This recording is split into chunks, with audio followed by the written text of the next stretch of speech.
First homily of the first Mass of the new Pope Leo XIV. You are the Christ, the Son of the living God. Matthew 16:16. In these words, Peter asked by the Master, together with the other disciples, about his faith in him, expressed the patrimony that the Church, through the apostolic succession, has preserved, deepened, and handed on for 2000 years. Jesus is the Christ, the Son of the living God, the one Savior who alone reveals the face of the Father.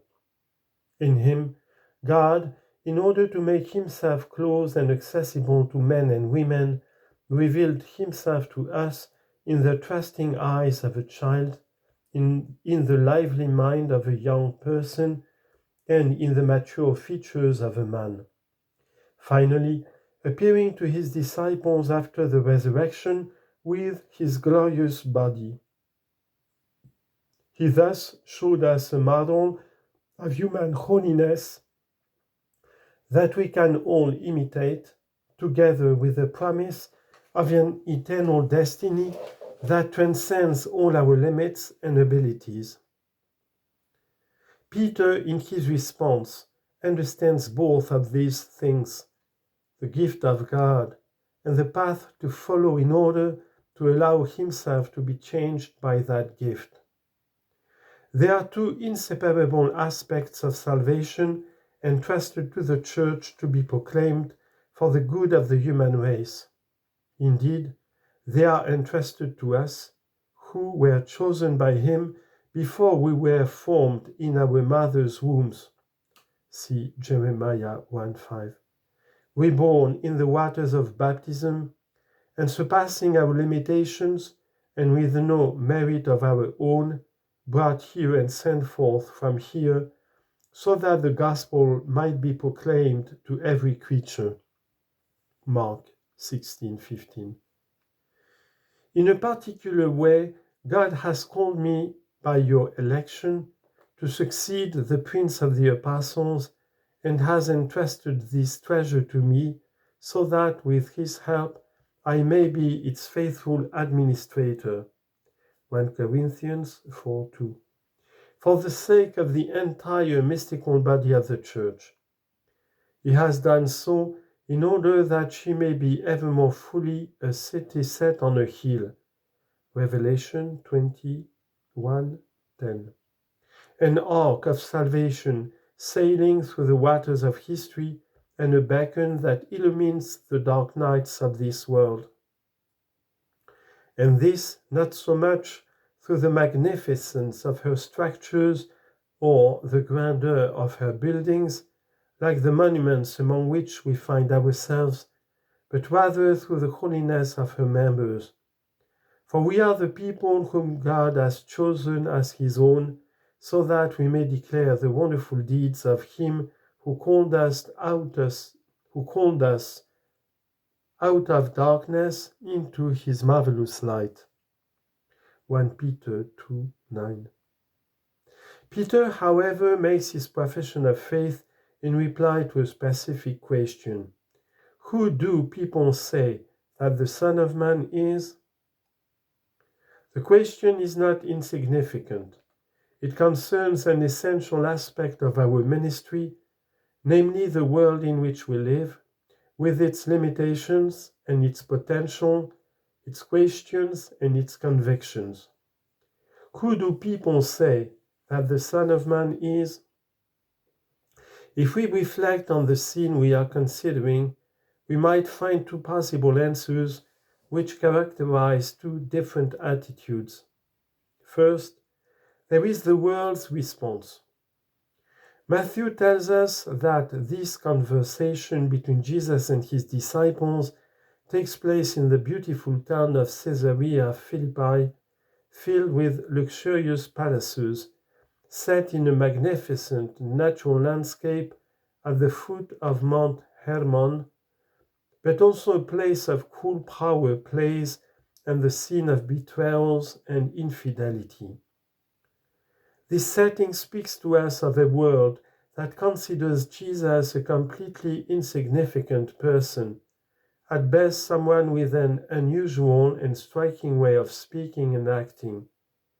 And so, once his presence becomes irksome, because of his demands for honesty and his stern moral requirements, this world will not hesitate to reject and eliminate him.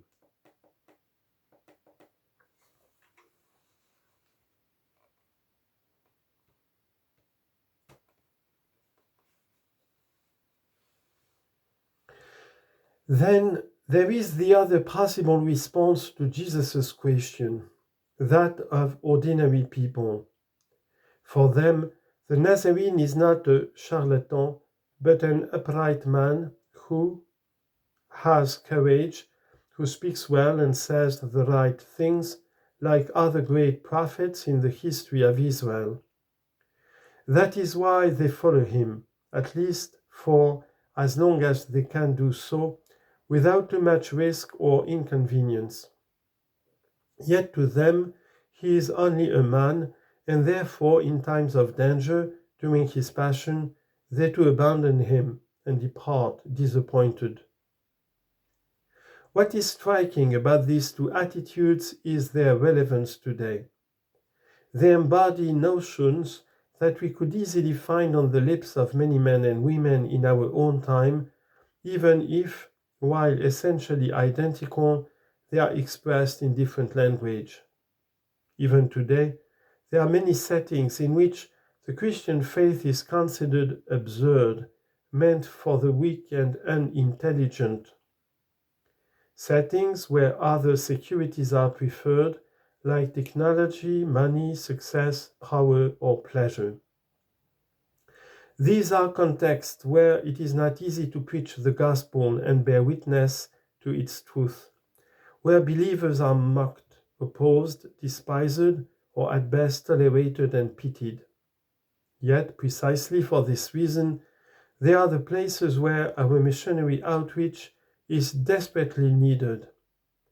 A lack of faith is often tragically accompanied by the loss of meaning in life, the neglect of mercy, appalling violations of human dignity, the crisis of the family, and so many other wounds that afflict our society.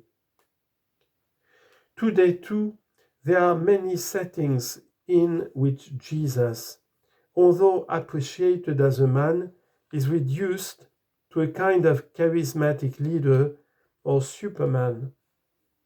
This is true not only among non-believers, but also among many baptized Christians, who thus end up living at this level in a state of practical atheism. This is the world that has been entrusted to us, a world in which, as Pope Francis taught us so many times, we are called to bear witness to our joyful faith in Jesus the Savior. Therefore, it is essential that we too repeat with Peter, "You are the Christ, the Son of the living God."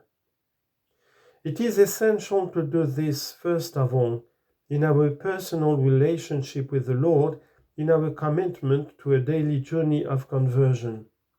Then, to do so as a church, experiencing together our fidelity to the Lord and bringing the good news to all.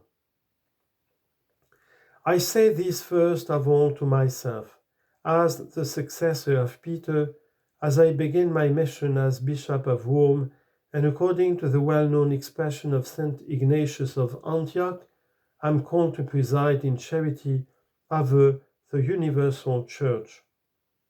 St. Ignatius, who was led in chains to this city, the place of his impending sacrifice, wrote to the Christians there, quote, Then I will truly be a disciple of Jesus Christ when the world no longer sees my body. End of quote.